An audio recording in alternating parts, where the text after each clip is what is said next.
This is Unit 4, Lesson BC. This is the first video of your unit. What we're going to be working on are two objectives here. The first one is, at the end of the lesson, you're going to be able to write expressions in descending exponential order. And the second one is, you'll be able to recognize and define vocabulary of quadratic expressions. As you can see on your notes, about half the page is vocabulary. So the key terms is an essential part of this section.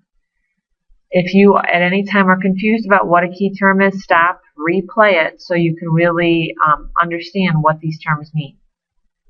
Okay, the first four we're going to focus on are different types of polynomials. First type of polynomial is a monomial. And if you look at that, we have the word mono in there, meaning one term. Okay, so it's anything with one term, either consisting of a number, so 4, a variable, x, none in there, or a product of a number and one or more variables with whole numbers. So these last three are the last type. So anything with one term, okay, a number, a variable, or kind of a mix, but they're all linked together. The next example is, or the next term is a binomial. Binomial, bi means two, so two terms. Okay, and it gives you those examples here. We have 4x plus 3y. They are separated by an addition sign.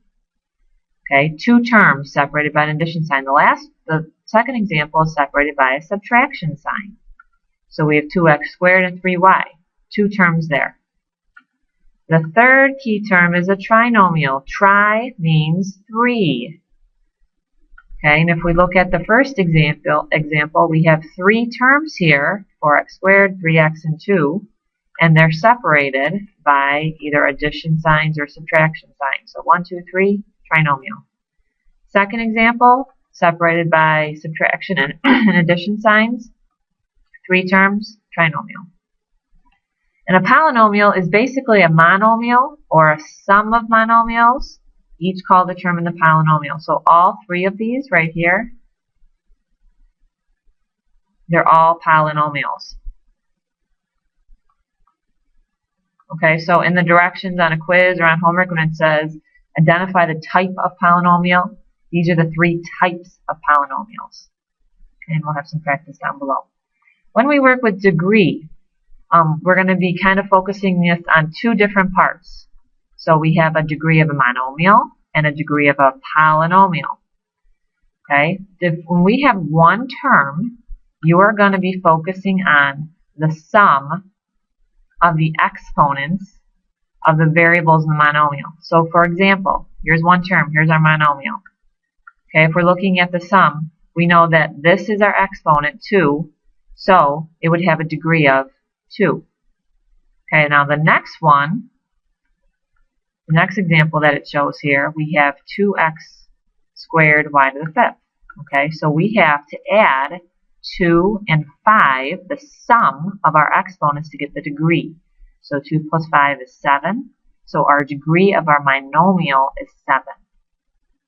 Okay, when you get to the degree of a polynomial, you are going to be focusing on the greatest degree of its terms. Okay, so let's break this down a little bit. So in this first example, we have 3 terms. Okay, we're going to take the greatest degree of each term.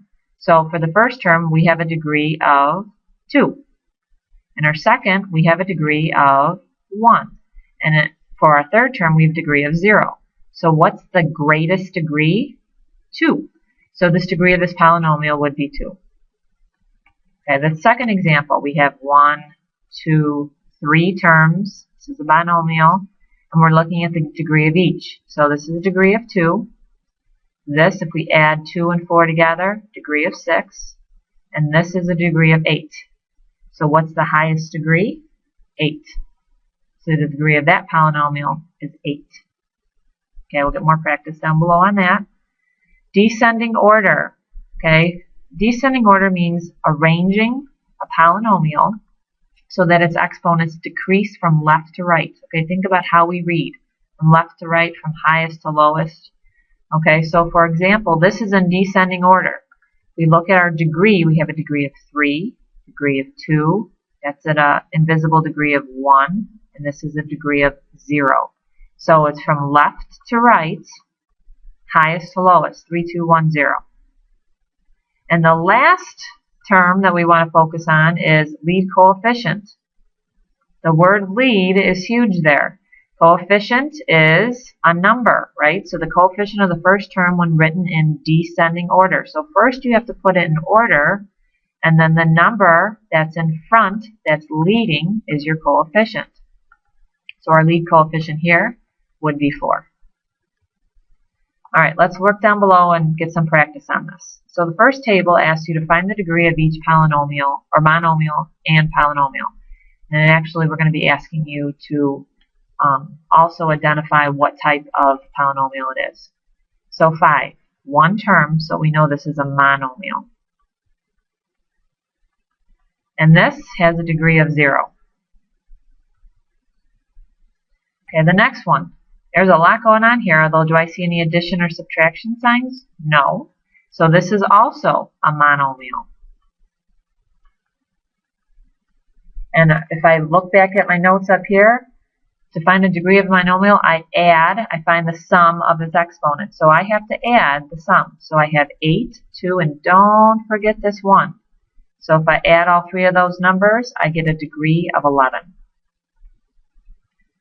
Now below, I have 1 term, 2 terms, 3 terms, so this is a trinomial. Oops, spelling wrong.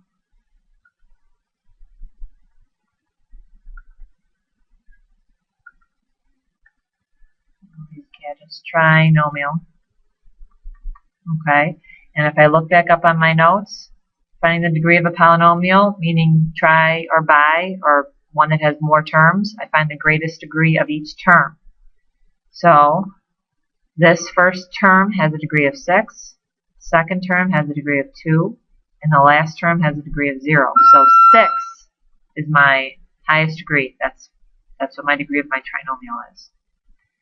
Okay, you're going to work on the U-tries tomorrow in class. Let's flip to the last page, example 2. Okay, when completing this table, we're going to find descending order, lead coefficient, and constant term. Okay, so descending order, we have a degree of 3. This is going to be a degree of 0 and a degree of 1. So we have a negative 2x to the third. It's my highest degree. I cross it out. Plus 4x. Cross that out. And then I have 15.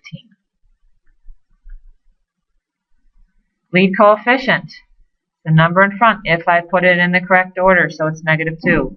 And my constant is my number that does not have a variable, so 15. Next one, see I have 6, this is first, so I'm going to make sure I don't forget that negative sign. Negative 14, a to the 6. That's done. This is degree of 0, forgot to write that. Then I have 5. Negative a to the 5th. Cross that out. Then I have a positive 6a to the 4th. And then an 8 left over. Okay, and I put that in order correctly, so I look at my number in front, my coefficient, and that's a negative 14. That's my lead coefficient. And my constant, my number without any variables, is 8.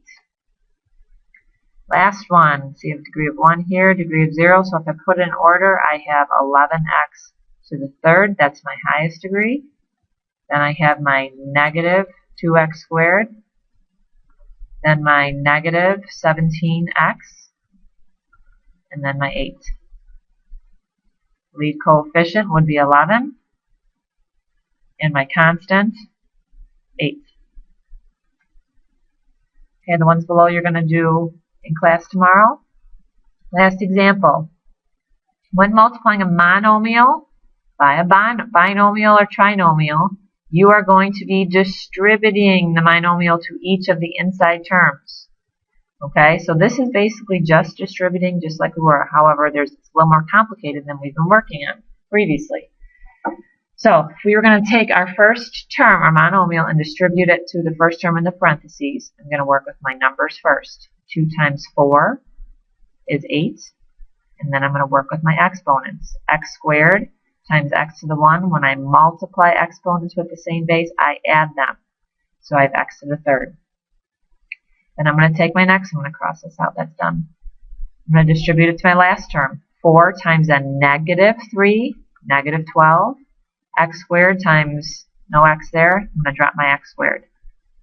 So 8x to the third minus 12x squared. Next one. Take my first term and distribute it, multiply to my first inside term. 7 times 2, 14. Then I'm going to take my x's, multiply by my x's inside here. When I multiply exponents to the same base, I add them. So x to the third. Then my y times nothing in here, so I'm just going to attach it. Then I'm going to multiply my outside term to my second inside term. 7 times negative 6, do not forget the negative, negative 42. X squared times, there's no x there, I'm just going to drop it. And y, I have a 1 out here, a 1 out here. Make sure you're writing that in so you don't get confused. y1 times y1, remember when you multiply exponents with the same base, you add them. So that's y2. Okay, and last one. I have 5x squared and I have 3 terms inside, so I'm going to be distributing this 3 times. So first one, 5 times 4, 20. X squared times x to the third. When I multiply exponents to the same base, I add them. X to the fifth. Then let me take my outside and multiply it to my middle term and the inside of my parentheses. 5 times a negative 3, negative 15. 2 x's on the outside, 1 on the inside. When I multiply exponents to the same base, I add them. X to the third. Last one. Distribute my 5x squared times 1. 5 times 1 is a positive 5. I have x squared on the out, nothing on the in, so I drop it. Here's my answer there. So remember, you are multiplying the whole numbers and you are adding the exponents. You're taking the rules that we use in Unit 3. Okay, you're going to do the U-tries on your own. After watching this video, make sure that you fill out what you can do, what you're confused on, and what you're going to do to help yourself.